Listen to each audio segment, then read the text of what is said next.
함께 봉독합니다. 무리가 바울이 한 일을 보고 루가오니아 방언으로 소리질러 이르되 신들이 사람의 형상으로 우리 가운데 내려오셨다 하여 바나바는 제우스라 하고 바울은 그 중에 말하는 자이므로 헤르메스라 하더라. 시외 베제우스 신당의 제사장이 소아를 대문 앞에 와서 무리와 함께 제사하고자 하니 두 사도 바나바와 바울이 듣고 옷을 찢고 무리 가운데 뛰어 들어가서 소리질러 이르되 여러분이 어찌하여 이러한 일을 하느냐. 우리도 여러분과 같은 성정을 가진 사람이라. 여러분에게 복음을 전하는 것은 이런 헛된 일을 버리고 천지와 바다와 그 가운데 만물을 지으시고 살아계신 하나님께로 돌아오게 함이라. 하나님이 지나간 세대에는 모든 민족으로 자기들의 길들을 가게 방임하셨으나 그러나 자기를 증언하지 아니한 것이 아니니 곧 여러분에게 하늘로부터 비를 내리시며 결실기를 주시는 선한 일을 하사 음식과 기쁨으로 여러분의 마음에 만족하게 하셨느니라 하고 이렇게 말하여 겨우 무리를 자기들에게 제사를 못하게 하니라. 아멘.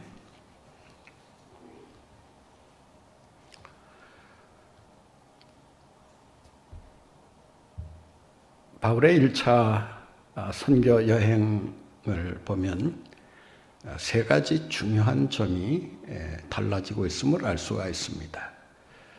첫째는 그 사역의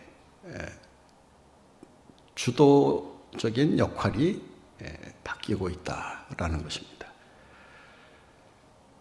교회 목회를 할 때는 특별히 안디옥 교회를 다니던 바나바가 그 사역의 주도적인 역할을 하고 있었다면 선교 사역을 시작하면서 그 주도적인 역할이 바나바에서 바울로 바뀌고 있다는 것을 알 수가 있습니다. 바울이 복음을 전하는 그 주된 사역을 펼치고 바나바는 보조 역할을 하면서 바울의 선교 사역을 뒤에서 돕는 후원하는 그런 역할을 하고 있었음을 알 수가 있습니다. 뚜렷한 변화는 선교 사역에 있어서 바나바의 이름이 잘 나타나지 않고 있다라고 하는 것입니다. 또 설교자가 그러니까 주 스피커죠. 그 메인 스피커 역할을 하는 사람이 바울이었음을 알 수가 있습니다. 물론 두 사람이 사역을 할 때 각자의 역할을 아마 분담했으리라 생각을 합니다. 이럴 때는 당신이 주도적으로 사역을 하고 이럴 때는 내가 사역을 하겠다. 서로 받은 은사가 다르다 보니까 그 받은 은사를 존중하면서 서로의 역할을 감당하면서 시너지 효과를 일으키고 있는 것을 보게 됩니다. 교회 사역은 어느 한 사람만 잘해서 되는 것은 아닙니다. 모든 일이 다 그렇지만 서로 다른 은사를 받은 사람들이 모여서 각자의 은사를 발휘함으로써 그 은사들이 모여서 교회를 세우고 또 복음을 전하며 또 복음의 부흥을 가져오는 이러한 일을 나타내게 된다라고 하는 것입니다. 따라서 은사를 가지고 우리가 주님의 일을 행하는 데 있어서 어느 은사가 크다, 작다 이런 그 논쟁은 정말 소모적인 논쟁에 불과하다. 그러한 논쟁은 결코 교회에 덕을 세울 수가 없다라고 하는 것입니다. 자칫 은사주의에 빠지게 되면 이런 부정적인 측면들이 나타남으로 인해서 교회를 세우기보다는 교회를 허는 그런 결과를 초래하게도 된다라고 하는 것입니다. 성령의 은사를 활용해서 주님의 일을 행하는 것은 믿는 자들이 마땅히 해야 할 일이기도 하지만 또 그러한 은사를 통해서 주님의 일을 감당할 때 주님의 뜻에 따라서 사역을 펼쳐나갈 수가 있다라고 하는 것입니다. 그렇지 않고 내가 받은 것이 더 우월하다. 당신이 받은 은사는 그렇게 크게 가치가 없다. 뭐 이런 식으로 서로를 견제하고 비난하고 하는 일은 극히 조심해야 되는 일이 아닐 수가 없다라고 하는 것입니다. 그런 의미에서 이 바나바와 바울의 그 사역을 지켜보면 참 두 사람이 너무 이 케미가 맞는다. 서로 그 마음이 맞고 또 서로 화합이 잘 되고 또 서로 균형을 이루어가면서 일을 하면 이 케미가 맞는다 이런 말 하잖아요. 그 케미라는 말이 원래는 이 케미스트리, 이 화학적인 그런 그 반응이 잘 일어난다. 뭐 이제 그런 의미에서 이제 케미가 맞는다고 하는데 교회 일은 정말 이 케미가 맞는 사람들이 서로 받은 은사를 가지고 자기 역할을 최선을 다해서 감당할 때 최대 효과를 거둘 수가 있다라고 하는 것입니다. 두 번째 나타나는 특징은 이 두 사람을 가리켜서 사도라고 부르고 있다는 것입니다. 놀라운 변화가 아닐 수가 없어요. 그래서 오늘 본문 14절에 보시면 바나바와 바울을 가리켜서 뭐라고 지칭해서 부르고 있습니까? 두 사도라는 말을 사용합니다. 14장에 들어오면 이 두 사도라는 이 단어가 아주 눈에 띄게 많아집니다. 1절에도 보면 두 사도라는 말로 시작해서 3절에 보면 두 사도, 또 4절에 보면 두 사도, 5절에 보면 두 사도, 그리고 14절에 와서 두 사도라는 말이 등장합니다. 그러니까 사도라고 할 때, 이 사도라고 하는 말은 원래 예수님의 12 제자에게만 붙여졌던 그런 이름이라고 할 수 있습니다. 그런데 선교 사역을 지금 시작하고 있는 이 바나바와 바울에게 두 사도라고 하는 엄청난 칭호가 붙여지고 있다라고 하는 것은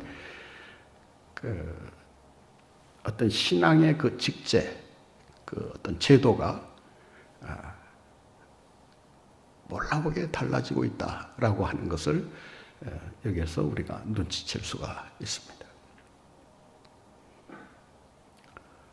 그만큼 사도라고 하는 이름이 이제는 교회 울타리를 넘어서서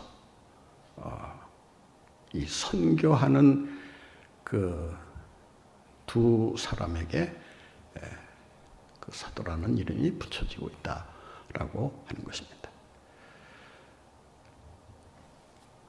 그런 의미에서 이 바울과 바나바는 이 선교를 하는 데 있어서 어떤 사도적인 그러한 역할을 감당하는 그런 위치에 서게 되었다라고 하는 것을 알 수가 있습니다.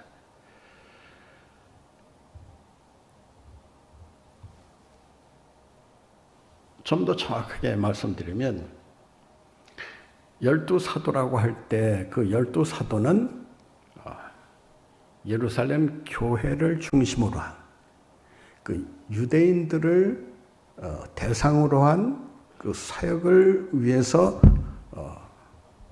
붙여진 이름이 사도였다고 한다. 이제는 이방인들을 위해서 이방인들을 예수님의 제자로 양육하기 위해서 그 역할을 위해 붙여진 이름이 사도라고 하는 것입니다. 그래서 이방인의 사도로 이 두 사람이 본격적으로 쓰임을 받게 되었다라고 하는 것을 이 두 사도라고 하는 이름에서 우리가 찾아볼 수가 있다라고 하는 것입니다. 또 하나는 8절부터 10절까지의 말씀을 보면 그 루스드라라고 하는 지역에서 태어나면서부터 걷지 못하는 지체 장애자를 고치는 이러한 기적 사건을 통해서 새로운 선교의 전환점이 마련되고 있다라고 하는 것입니다. 이 사건을 언젠가 한번 우리가 봤다는 경험이 있을 건데 어디에서 봤죠? 이 사건과 비슷한 사건이 언제 나타나고 있습니까?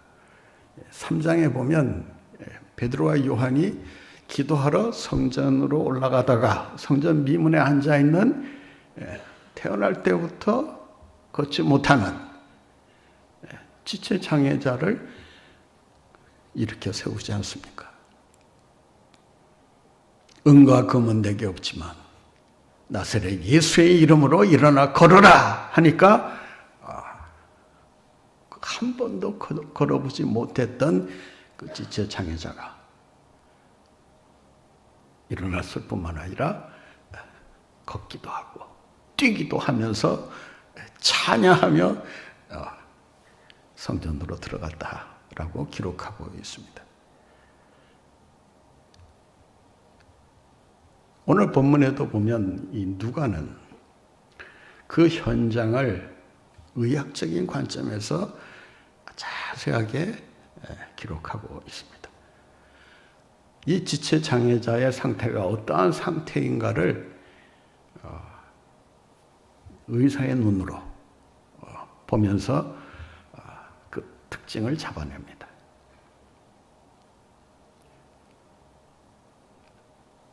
그 환자의 그 상태를 세 가지로 묘사하고 있습니다.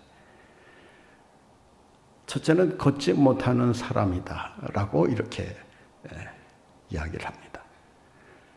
두 번째는 태어나서부터 걷지 못하는 사람이다라고 말을 합니다. 세 번째는 이 지체장애자의 특징을 어떻게 묘사하고 있느냐 하면 걸어본 적이 없는 사람이다.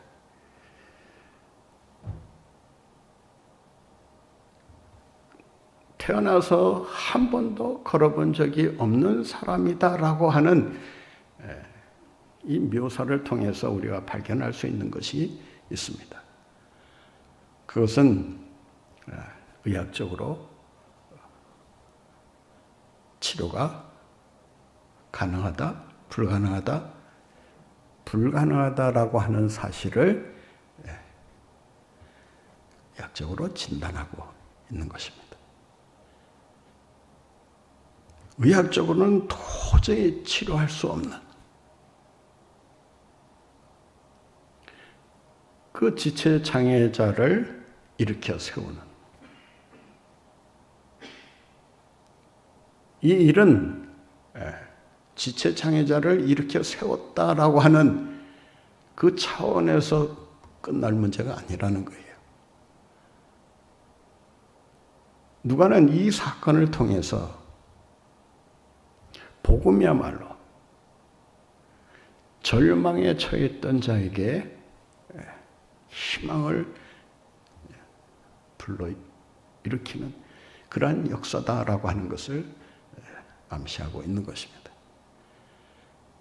그러니까 복음이 들어가면서 동시에 성령의 역사가, 하나님의 능력이 같이 역사하면서 이런 기적이 일어나게 된다라고 하는 것입니다. 그래서 복음을 듣는 것이 참으로 중요하다라고 하는 것을 지난 시간에도 말씀드렸지만 이 사건을 통해서 복음을 듣는 것이 아주 간단한 문제가 아니다라는 사실을 우리가 다시 한번 깊이 깨달아야 한다는 것입니다. 여러분이 정말 내적인 변화, 아니면 여러분의 삶의 어떤 전환점을 갈구하고 있거나 뭔가 어떤 새로운 기적을 체험하기를 원하신다면 하나님의 말씀을 잘 듣는 것부터 시작할 수 있어야 한다는 것입니다. 하나님의 말씀을 들을 때 바울이 뭘 봤어요? 그 사람에게서 구원받을 만한 믿음이 있다는 것을 보았어요. 여러분, 믿음은 눈으로 볼 수 있습니다. 믿지 못하십니까? 그러면 다시 한번 9절 말씀 한번 다시 볼까요? 바울이 말하는 것을 듣거늘 바울이 주목하여 구원받을 만한 믿음이 그에게 있는 것을 보고 구원받을 만한 믿음이 있는 것을 보았다라고 하는 거예요. 그러니까 복음을 전할 때 뚫어져라. 바울의 그 전하는 말씀을 하나라도 놓치지 않기 위해서 주목하고 듣고 있는 그 지체장애를 보면서 영적으로 하나님의 능력이 역사하고 있구나라고 하는 것을 영적으로 느꼈다라고 하는 거예요. 그게 눈에 보였다는 거예요. 여러분, 사람이 정말 기뻐하는 모습 볼 때, 그 기뻐하는 모습이 눈에 보여요, 안 보여요? 기쁨이라고 하는 것은 보이지 않는 거예요. 근데 그 마음에 기뻐하는 그 마음 상태가 이루어져 있다고 하는 것을 보면 아는 거예요. 그래서 예전에 이제 서부 개척 시대에 미국에서 있던 일인데 젊은 두 사람이 계곡을 이제 탐사하다가 황금 맥을 발견했다는 거예요.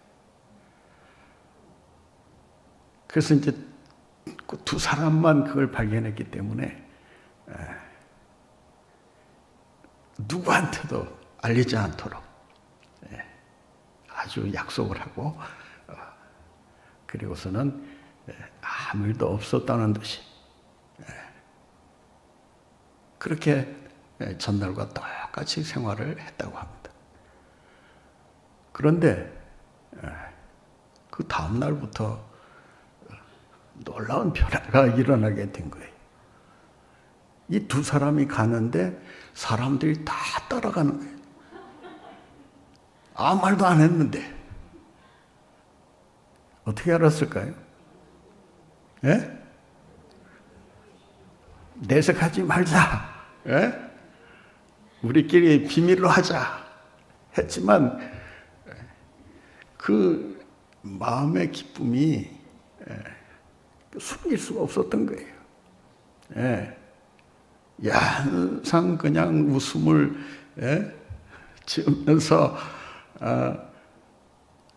태연한 척하는 것처럼 보이지만 그 내면에서 우러나오는 그 기쁨을 숨길 수가 없었다는 거예요. 마찬가지로 우리의 믿음이라고 하는 것도 보이진 않지만 정말 진정한 믿음 가운데 우리가 살아가게 되면 여러분이 살아가는 그 삶의 모습만 봐도 사람들이 뭐라고 말할까요? 믿음 있는 사람이다. 야, 정말 믿음이 좋은 사람이다. 그게 눈으로 보인단 말이에요. 그러니까 바울이 자기를 지켜보면서 한마디라도 말씀을 더 듣기 위해 애쓰는 그 지체장애자를 보면서 뭔가 그 사람의 마음속에 놀라운 변화가 일어나고 있는 것을 직감했던 거예요.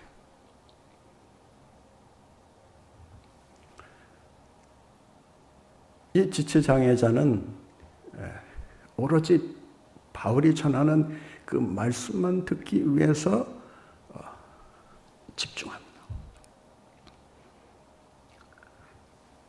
자기 자신이 지체장애자라는 것을 그 순간에는 다 잊어버리고 있었던 거예요.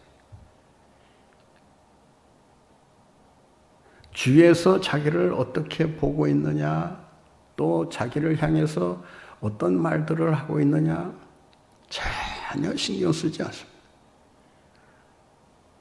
오직 말씀 듣는 일에만 모든 신경을 모으고 집중하고, 정말 말씀을 들으려면 이 지체장애자처럼 들어야 돼요. 지금 자기가 어떤 위치에 있는지도 까마득하게 잊어버리고 오로지 그냥 말씀에만 모든 것을 걸고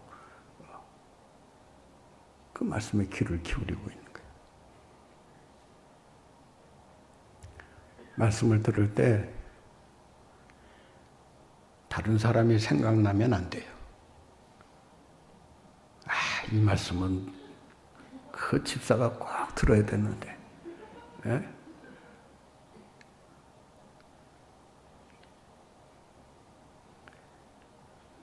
자기도 생각나지 않아야 되지만 다른 사람도 생각나지 않아야 돼요. 오직 말씀 듣는 일에만 집중하면 여러분 놀라운 기적이 나타날 줄로 믿습니다. 잘 믿어지지가 않으시는가 본데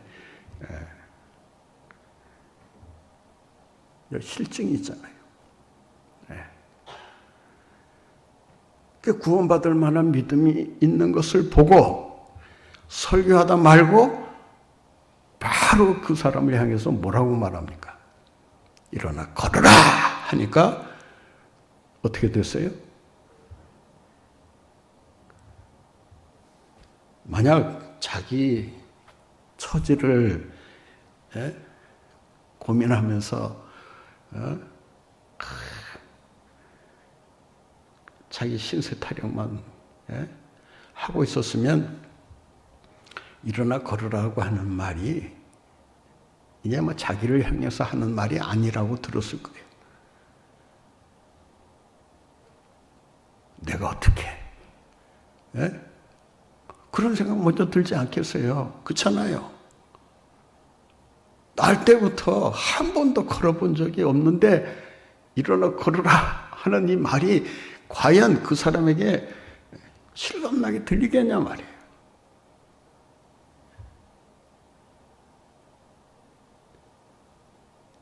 그 말에 순종하고 즉시 일어나 걸었다라고 하는 것은 그 사람이 자기의 신분까지, 그러니까 자기의 처지까지도 잊어버릴 정도로 바울이 전하는 말씀에 집중하고 있었고, 그 말씀대로 하면 반드시 일어나게 될 것이다 라고 하는 믿음을 가지게 되었다 라고 하는 거예요. 그러니까 바울이 전하는 말씀의 내용이 무엇이었을까요? 아마 그 지체장애자를 보면서 예수님께서 병자를 고치신 그 이야기를 아마 느닷없이 꺼냈을지도 모르겠어요. 바울이 어떤 설교를 했다는 기록은 없어요. 그런데 이 지체장애자가 모든 것을 잊어버리고 오로지 말씀 듣는 일에만 귀를 기울였다고 하는 것은 자기와 아주 밀접하게 관련된 말씀을 바울이 전하고 있었다라고 하는 것입니다.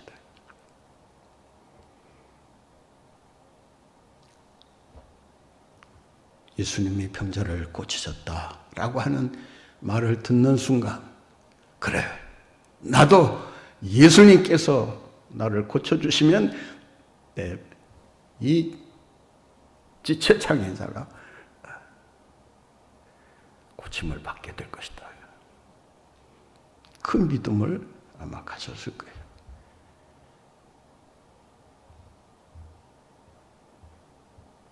고침받으리라고 하는 이 말이 들려와야 나도 고침받을 수 있다라고 하는 믿음을 가지게 되는 거예요. 그렇잖아요. 그런 말을 한 번도 들어본 적이 없다면, 그런 생각을 꿈에도 하지 못했을 거예요. 무슨 약이 있다라고 하는 말을 들어야 그 약을 한번 먹어봐야지, 이런 믿음이라고 하면 또 믿음이라고 할 수 있는데, 그래, 그 약이 아마 나에게도 효과가 있을 거야. 이런 믿음이 와서 그 믿음으로 행동에 옮기면 뜻하지 않은 그러한 기적을 체험할 수도 있다라고 하는 것입니다. 그러니까 이런 기적이 그 루스드라라고 하는 그 지역에서 일어나게 됩니다. 그러자 이 사건을 지켜본 그 지역 사람들이 우르르 몰려와서 뭐라고 말을 합니까? 예? 그 기적 사건이 어떤 영향력을 그 지역에 나타나게 되었는가를 오늘 본문이 기록하고 있습니다. 자, 본문 말씀 한번 다시 볼까요? 11절 말씀 함께 보겠습니다. 무리가 바울이 한 일을 보고 루가오니아 방언으로 소리질러 이르되 신들이 사람의 형상으로 우리 가운데 내려오셨다.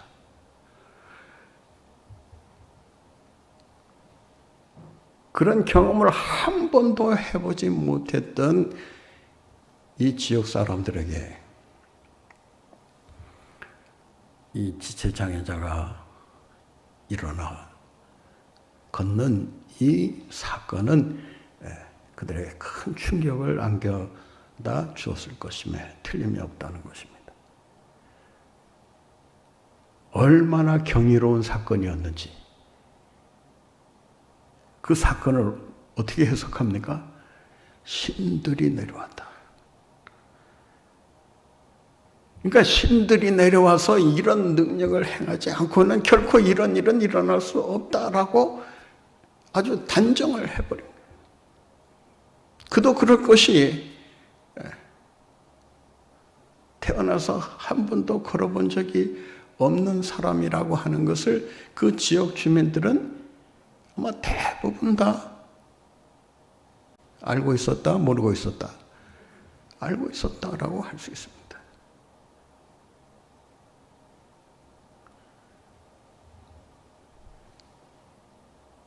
여기서 우리가 주목해야 될 말이 있습니다. 11절 말씀에 보면 무리가 바울이 한 일을 보고 루가오니아 방언으로 말하니. 그러니까 지금까지는 뭐 라틴어를 사용했는지 헬라어를 사용했는지 그건 모르겠어요. 아마 바울이 헬라어로 당시 헬라어가 세계 공용어였기 때문에 헬라어로 설교를 했다고 말할 수 있습니다. 그런데 헬라어로 설교하고 지금 헬라어로 그 설교를 듣고 서로 대화를 하고 있는데 느닷없이 그 사건이 일어나면서 그 지역 방언을 말하면서 신이 내려왔다.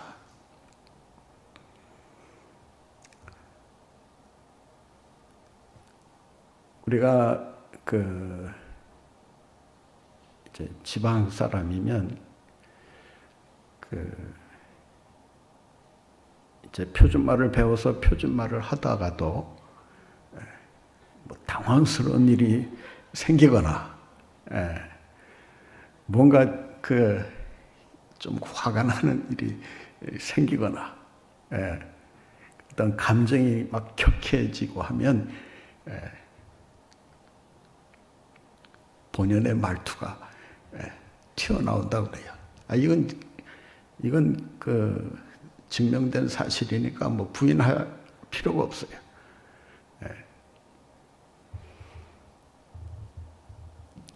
그래서 어떤 교회에서 그 교회를 섬기는 장로님이 계셨는데 늘 온화한 표정으로 그 말도 조근조근 하면서 정말 그 교회를 모범적으로 섬기는 장로님이 계셨는데 한 번은 화가 날 일이 생겼대요.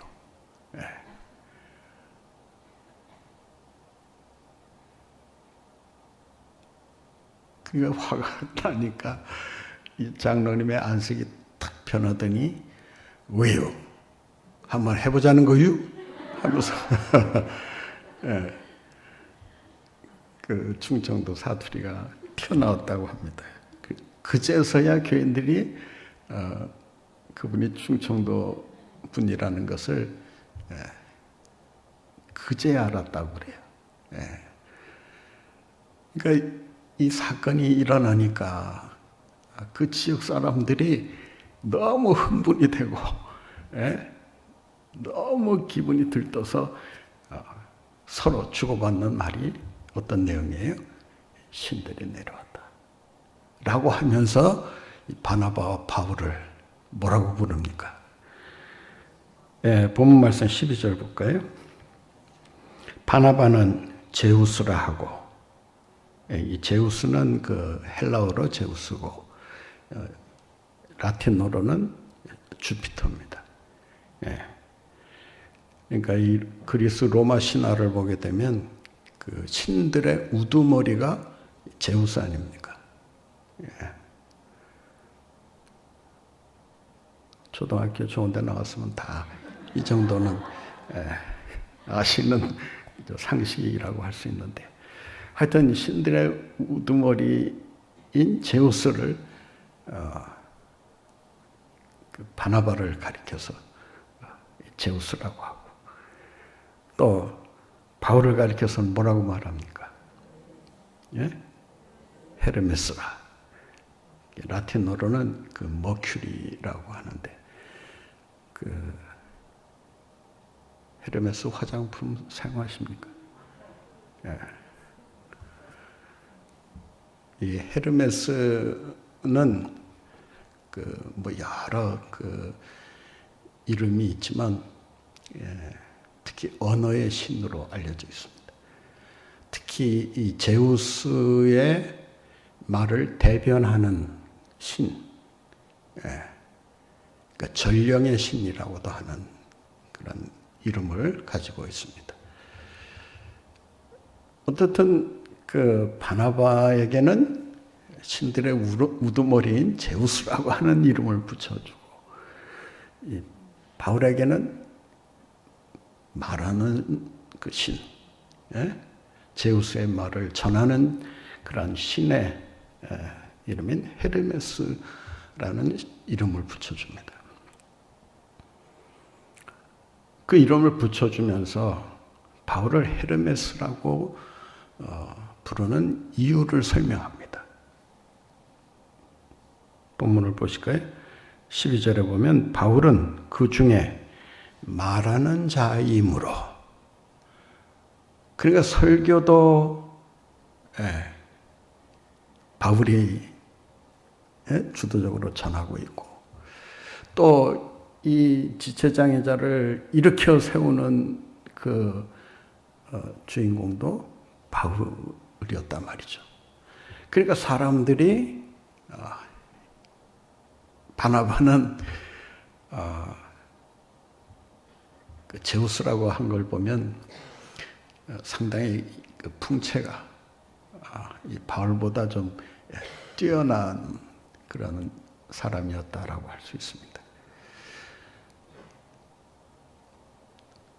따라서 바나바를 가리켜서 제우스라고 하고, 바울은 주로 이 말을 하고 있었기 때문에 헤르메스라고 하는 이름을 붙입니다.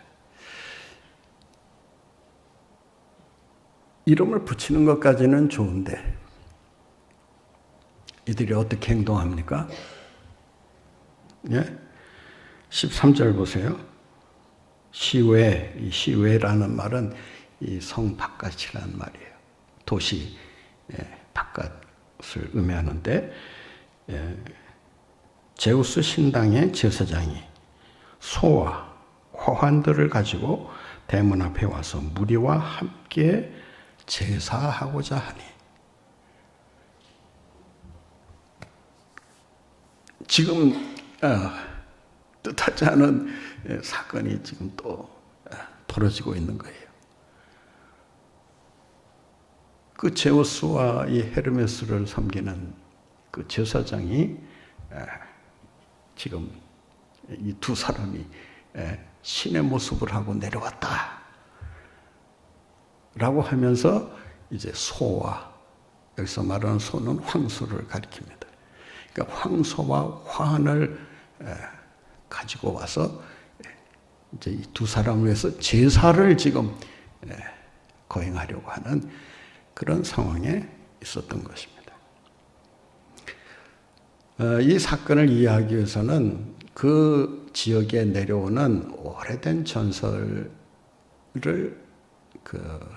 이해하는 게 도움이 됩니다.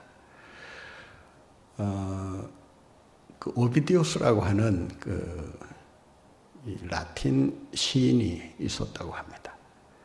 그 시인이 이 지역에서 내려오는 그 전설을 토대로 해서 그 이야기 책을 써냅니다.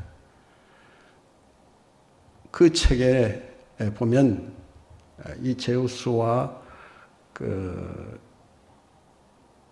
헤르메스, 이 두 신이 인간 세계를 정찰하기 위해서 내려옵니다. 그런데 이 지역 주민들이 인간의 모습을 한 이 두 신을, 이 제우스와 헤르메스를 알아보지 못하고 오히려 냉대하고 배척하고 쫓아냅니다. 그런데 오두막에 살고 있던 가난한 노 부부가, 그 한 사람의 이름은 빌레몬이라는 사람이고 또 한 사람은 바시우스라는 사람인데, 이 노 부부가 그 집집마다 거절을 당하고 그 이제 냉대를 받는 이 신의 모습을, 그러니까 인간의 모습을 한 이 두 신을 받아들여서 극진히 환대를 해주었다고 합니다. 그래서 너무 이 두 신이 그 감동을 해서 자기를 냉대한 사람들은 다 처벌해버리고 자기를 환대해준 이 노 부부에게 큰 상을 내립니다.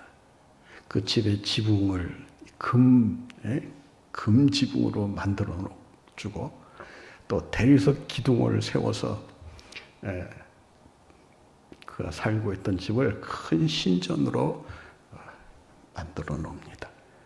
그리고 그 신전에 사제로 이 두 노 부부를 세워서 그 신전을 섬기도록 했다고 합니다.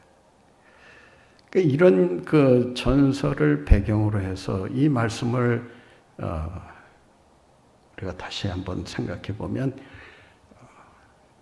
이들이 왜 이 바울과 바나바를 신처럼 여기고 이들을 극진히 제사까지 드려가면서 모시려고 했을까? 그거는 그 전설 속에서 그 냉대했던 그 주민들이 그 두 신의 처벌을 받던 그런 걸 생각하면서 두 번 다시 실패해서는 안 된다. 그런 마음이 아마 그 지역 주민들에게 아마 공통적인 생각으로 자리 잡았을 것입니다. 자, 어떻든 이러한 그 배경에서 이 두 사람을 신으로 모시려고 했던, 또 아니면 그 기적이 너무나 놀라운 기적이었기 때문에 이 두 사람을 높이려고 이런 제사를 드리려고 했는지는 모르겠습니다. 여기에서 중요한 것은 이 두 사도가 겪었던 이 경험이 오늘날 우리 믿는 사람들에게도 똑같이 적용될 수 있다라고 하는 것입니다. 우리가 뭔가 어떤 특별한 사역을 하거나 또 은사를 가지고 남들이 하지 못하는 그런 일을 행할 때 사람들이 참 저런 은사가 부럽다. 저런 능력이 나에게도 있었으면 하면서 그 은사를 가지고 사역하는 사람을 존경하는 것을 넘어서서 뭔가 어떤 신적인 능력이 있기 때문이 아닌가 해서 그 사람을 추앙하려고 하는 이런 잘못된 행동을 하기가 쉽다라고 하는 것입니다. 여기에 대해서는 다음 시간에 다시 좀 말씀을 드릴까 하는데, 우리가 받은 능력, 그것은 주님이 주신 능력이지 내가 가지고 있는 능력이 아니다라고 하는 것입니다. 내가 무슨 사역을 했다면 그것은 하나님께서 그 사역을 하도록 내게 은혜를 주시고 또 그렇게 할 수 있는 기회와 여건을 주셨기 때문에 할 수 있었던 것이지 내가 뭔가 할 수 있어서 했던 것은 아니다. 자기를 겸손히 낮추면서 오로지 하나님만 높일 수 있는, 하나님께 영광을 돌리는 이런 삶을 우리가 실천해야 한다라고 하는 것입니다. 이런 잘못된 행동을 하려고 했을 때 이 바울과 바나바가 뭐라고 합니까? 이렇게 하지 말아라. 어찌하여 우리에게 이런 행동을 하느냐? 우리도 당신과 똑같은 사람에 불과하다. 다시 말해서 우리는 신이 아니다. 오로지 영광 받으실 분은 하나님이시다 라고 하는 것을 그들에게 가르쳐 줍니다. 그래서 오늘 18절에 보면 이렇게 말합니다. 이렇게 말하여 겨우 무리를 말려 자기들에게 제사를 못하게 하니라. 우리가 여기서 깨달아야 할 중요한 교훈이 있습니다. 우리가 무언가 남다른 일을 했다면, 또 교회를 위해, 또 하나님을 위해 뭔가 영광스러운 일을 했다면 그 영광은 내가 받아야 될 것이 아니라 그 일을 하도록 해주신 하나님이 받아야 한다는 것을 기억하시고, 내가 아니라 오직 하나님이 하셨습니다. 영광 돌리며 살아가시는 여러분들 모두가 되시기를 바랍니다.